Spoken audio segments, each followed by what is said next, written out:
Good evening. Over in Arizona, as the audit of the 2020 election is about to be wrapped up, lawmakers from over a dozen different states went over to Maricopa County to tour the venue and see what is happening firsthand. Many of them are now looking to launch similar audits in their home states. Meanwhile, over in Nevada, two counties passed this resolution right here and officially became what are known as constitutional counties, meaning that the local governments there will be upholding the Bill of Rights and the U.S. Constitution against all infringements from either state or federal authorities. Now, what does that actually mean in practice? Well, let's go through that together.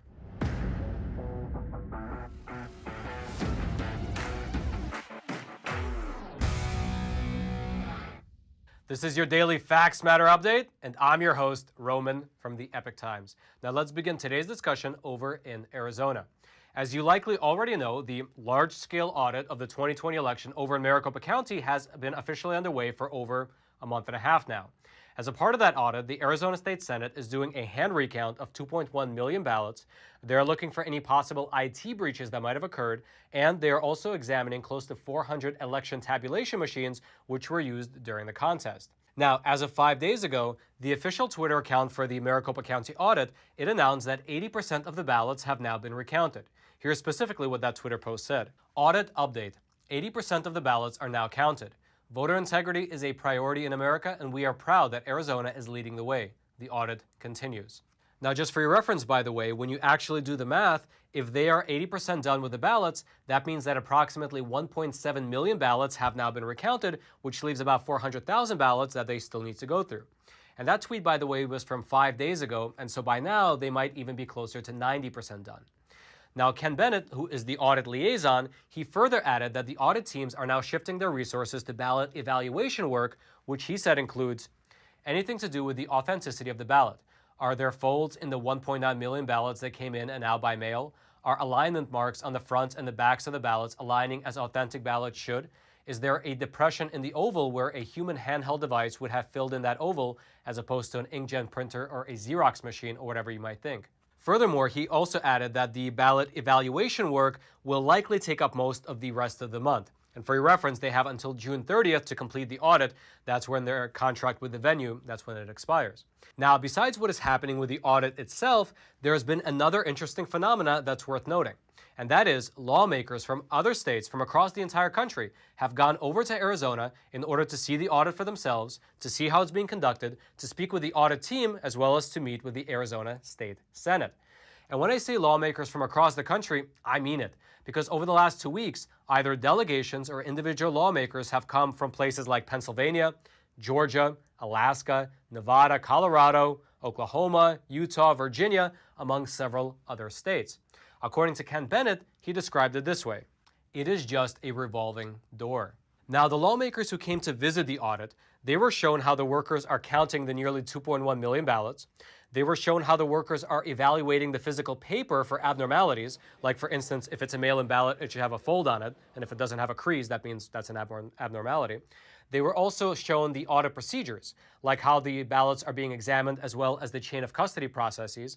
And many of the lawmakers who visited, they said that they hope that they could take back what they learned to their home states and conduct a similar audit out there.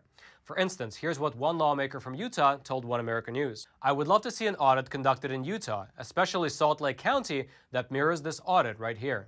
Furthermore, that same lawmaker added, and this was, by the way, something that directly contradicts what the Democrat Secretary of State in Arizona said. He said that this audit was being conducted very securely. Here's what he said. I'm just blown away at the attention to detail, the focus on accuracy, transparency, just making sure that the chain of custody is as it should be, that every handoff is well controlled. Likewise, a state senator from Virginia had a chance to tour the audit facility, and here's what she said afterwards. Not only do we need to improve our election process going forward, I think we need, in Virginia, to have an audit. And so I'm hoping that I can inspire some of my Republican colleagues in the Senate to at least hear what I have to say when I go back. Likewise, senators from Pennsylvania relate a similar sentiment, with one of them saying this. We have a lot of the same concerns and issues unresolved in Pennsylvania. When you have about 47% of the state's population questioning the reliability of the election, that's the significance of your problem. And so the only way I could see ahead of this, putting this all to rest, and let the cards fall where they may, do a scientific forensic audit, like Arizona's doing. By the way, just for your reference, Pennsylvania Republicans are now seriously discussing the possibility of a similar audit, with even the top senator in the state saying that he is in support of that idea. Furthermore, over in Pennsylvania, Senator Doug Mastriano, he is one of the senators that visited Arizona, he said that Pennsylvania might be seeing an audit start as early as July. Likewise, the chairman of Nevada's Republican Party, he says that even though the Nevada legislature is controlled by the Democrats, he says that there might be a path to conduct an audit outside of the legislature, although he didn't provide too many details on that front. However, after visiting Arizona, here's what he did say. We intend to take and look at every legal option we have of bringing an audit here to Nevada.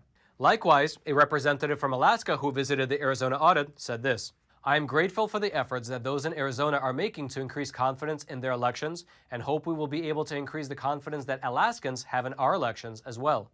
And so, as you can see, not only are many lawmakers coming to visit Arizona, they are also taking what they learned from the audit back to their home states, and many of them will be pushing for audits of their own.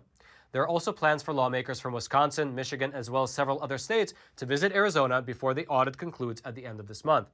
And so what looks like might be happening is that this audit out in Arizona could actually spark a wave of similar election audits happening across this country. We'll just have to wait and see whether that is what will actually happen. However, the federal government is taking a very different approach. In fact, Merrick Garland, who is the Attorney General, he announced 3 days ago that the Department of Justice will double the number of lawyers in their Civil Rights Division in order to help ensure voter access, as well as to help scrutinize election audits. Here's specifically what Merrick Garland said as a part of his statement. We are scrutinizing new laws that seek to curb voter access, and where we see violations, we will not hesitate to act. We are also scrutinizing current laws and practices in order to determine whether they discredit against black voters and other voters of color. Particularly concerning with, in this regard, are several studies showing that in some jurisdictions, non-white voters must wait in line substantially longer than white voters to cast their ballots. During that speech, he further added that the Department of Justice will apply the same scrutiny to post-election audits, like the one happening over in Arizona, in order to make sure that they protect voting records, as well as to make sure that they don't engage in what he calls voter intimidation. He then added that in the coming days, the Department of Justice is planning to publish guidance in respect to these election audits. However, when the federal government did something similar a few months ago, we here at the Epoch Times spoke with several experts on the issue, and they told us that the federal government actually lacks constitutional authority to tell the individual states how to either conduct their elections or how to conduct their election audits. And now, with this new statement that was just made by Merrick Garland, we here at the Epoch Times, we reached out to Karen Fann, who is the president of the Arizona State Senate, and we asked her for comments surrounding this new contentious position that the federal government has taken against Arizona's audit. And here's what she wrote back to us in an email. The Democrats have been trying every avenue they can to stop or discredit this audit. I'm sure this will be one of the many avenues they will pursue post-audit as well. What disturbs me more than anything is the fact that according to recent polls, 40 to 50% of voters believe there are serious problems or serious fraud in our electoral system, and none of these entities think it's important enough for them to do an audit to answer all of our citizens' concerns or questions. And so we'll just have to wait and see what will happen in the future, because as more and more states are looking to conduct election audits of their own, it looks like the federal government is trying to clamp down on them and exert their authority. And how this will play out will likely have reverberations not only in the upcoming midterm elections, not only in the upcoming 2024 presidential race, but likely into how our elections are run well into the future. Regardless, we'll keep you abreast of any developments out in Arizona, as well as the possibility of other audits being done across this country as well. And when we hear anything on those fronts, we'll let you know right away.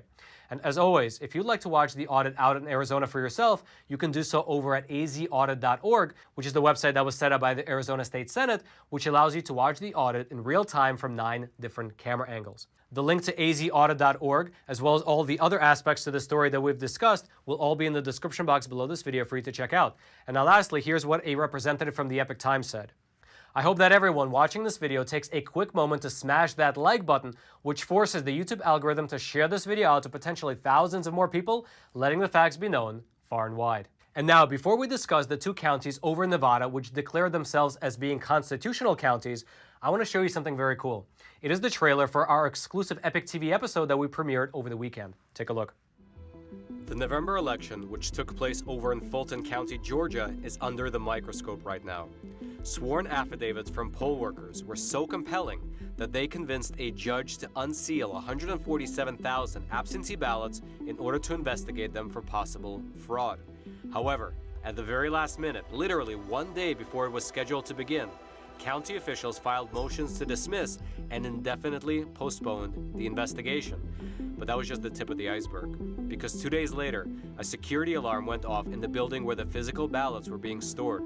Photos from that day show the door to the building was left wide open, and the guards who were supposed to be on duty happened to leave just 20 minutes beforehand, and so the building was left unattended. What exactly happened there? And amidst all this, the mother and daughter team who were present at the State Farm Arena when ballots were being counted in the middle of the night were just issued notices from the court to come in for an official deposition. Let's go through what's happening over in Fulton County together in an exclusive episode of Facts Matter found only on Epoch TV.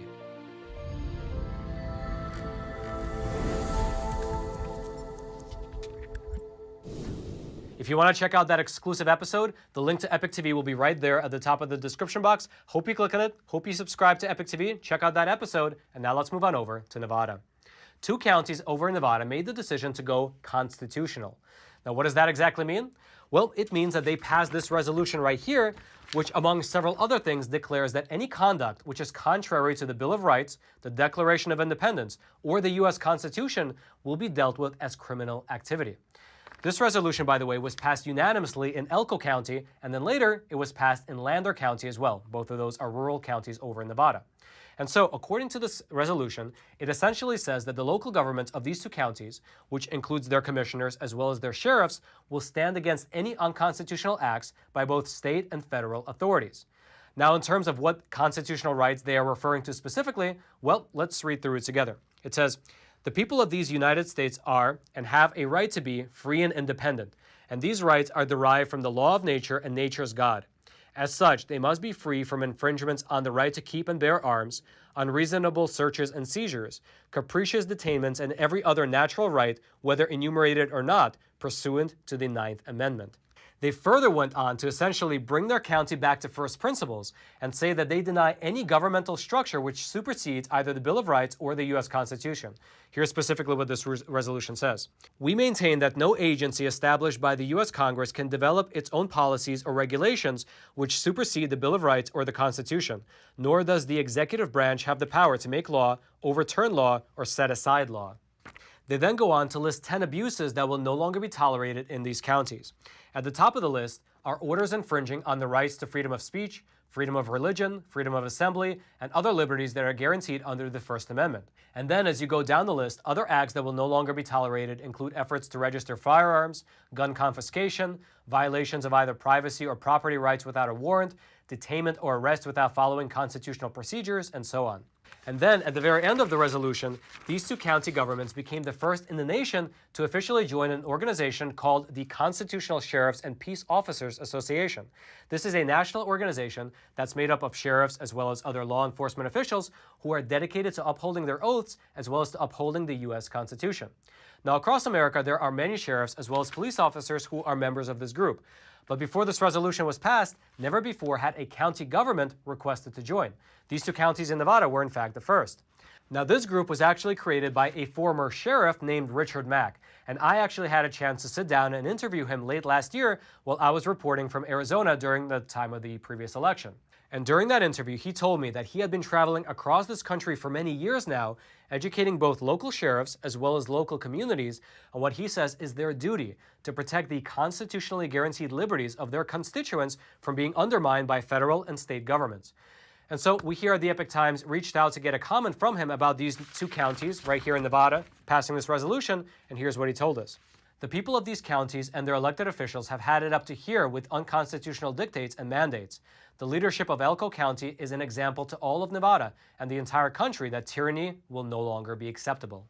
He then went on to further say that having local elected officials tell federal and state authorities that the Bill of Rights will be upheld in their jurisdiction works to help protect the God-given freedoms that each citizen was born with. He added this. "This is the peaceful and effective solution millions of Americans have been praying for to take back America county by county and state by state. These public officials are actually doing something that has been lost in political correctness for a very long time. They are courageously keeping their oaths of office to uphold, defend, and preserve the Constitution of the United States and the Constitution of Nevada."